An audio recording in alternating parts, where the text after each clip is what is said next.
Mengapa Datuk cegah? Betul Musang berjanggut tu? Ampun tuan. Oleh sebab parti tak belajar ilmu hewan, parti tak boleh teka tuan. Tetapi jenggotnya ada.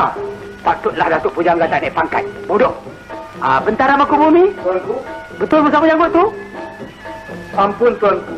Betul parti ada belajar ilmu hewan, tetapi belum khatam tuan. Datuk pun satu dol. Datuk Bendahara Paduka Raja. Betul Musang berjanggut tu? Parti dah khatam tentang belajar ilmu hewan, tuan. Tetapi hewan yang sumpah ini, cikgu pasti belum ajar parti, tuan. Datuk dengan cikgu Datuk pun lagi satu dol. Macam mana datuk-datuk ni boleh jadi menteri ya? Ilmu haiwan pun tak khatam. Bagi rasuah kot.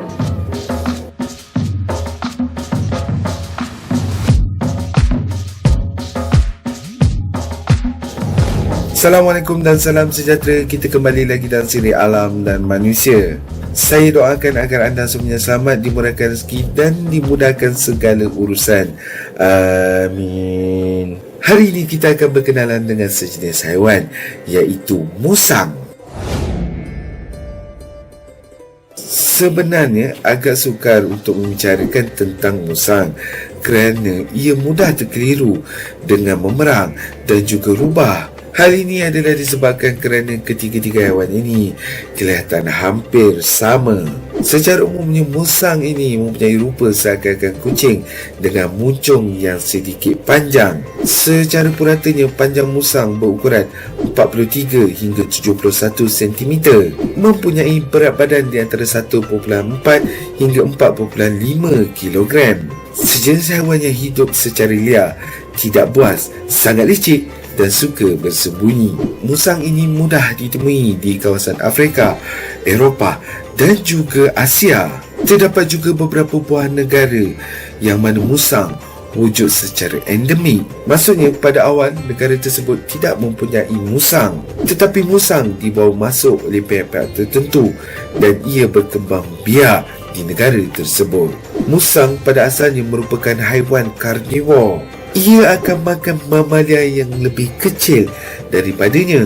Tetapi musang juga memakan tumbuh-tumbuhan dan juga buah-buahan, menjadikan ia haiwan omnivor. Sesuai dengan rupa parasnya, musang ini adalah haiwan nocturnal, yang mana haiwan ini hanya aktif pada waktu malam sahaja. Warna bulu musang biasanya perang dan juga kelabu, tetapi corak pada bulunya bergantung kepada jenis-jenisnya.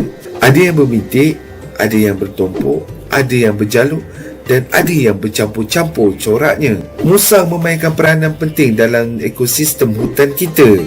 Hal ini adalah disebabkan kerana musang adalah ejen penyebaran biji benih yang sangat berkesan. Ia boleh menyebarkan biji benih melalui najisnya dalam lingkungan 200 hingga ke 400 meter.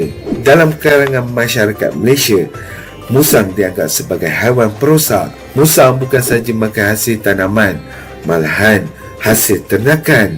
Disebabkan inilah, musang selalu dihapuskan apabila bertemu dengan petani dan juga penternak. Berikut adalah jenis-jenis musang pilihan penulis. Mari kita saksikan.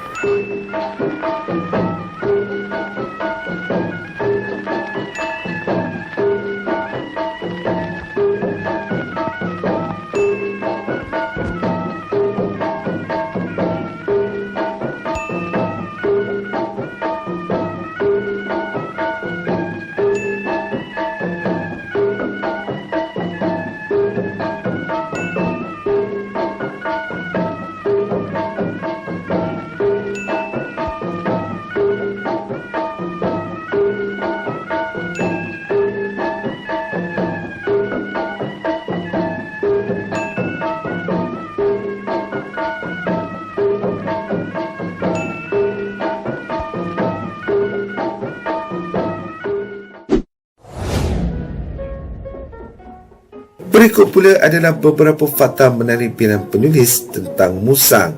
Mari kita saksikan. Terdapat bahagian yang diambil daripada musang yang digunakan untuk membuat minyak wangi. Musang boleh dilatih untuk tujuan tertentu. Musang mempunyai tabiat yang suka menggigit. Terdapat beberapa buah negara yang mengharamkan musang sebagai haiwan peliharaan. Musang boleh hidup antara 6 hingga ke 10 tahun, tetapi ada juga yang boleh mencecah sehingga ke 15 tahun. Anak musang dilahirkan buta dan tuli. Ia hanya mampu mendengar dan juga melihat selepas berumur 34 hari. Sama seperti anjing, musang akan menggoncangkan ekornya apabila gembira. Musang sebenarnya ramah dekat. Ia sebenarnya amat bergantung kepada diri bau dan juga diri pendengaran. Memang ada hasil karya klasik yang berjudul Hikayat Musang Berjanggut. Pernah dengar tak peribahasa musang berbulu ayam? Berhati-hatilah kerana pada hari ini lebih banyak musang berbulu ayam berbanding ayam yang sebenar. Terlebih ramai orang cuba mengambil kesempatan daripada apa yang tidak sepatutnya dan mereka memanipulasikannya demi kepentingan diri.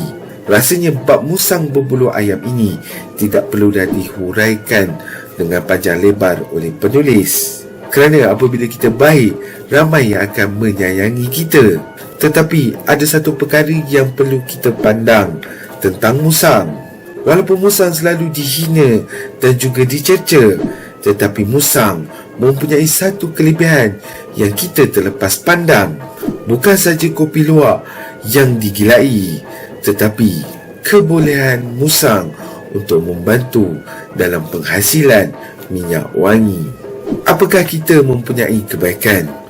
Kebaikan itu tidak perlulah kita hebahkan, kerana kebaikan yang kita lakukan khusus untuk Tuhan Yang Maha Esa. Itu saja untuk siri kali ini. Inspirasikan saya dengan menekan butang like dan subscribe. Terima kasih kerana sudi menonton sehingga kita berjumpa di siri Alam dan Manusia yang lain. Sekian, terima kasih.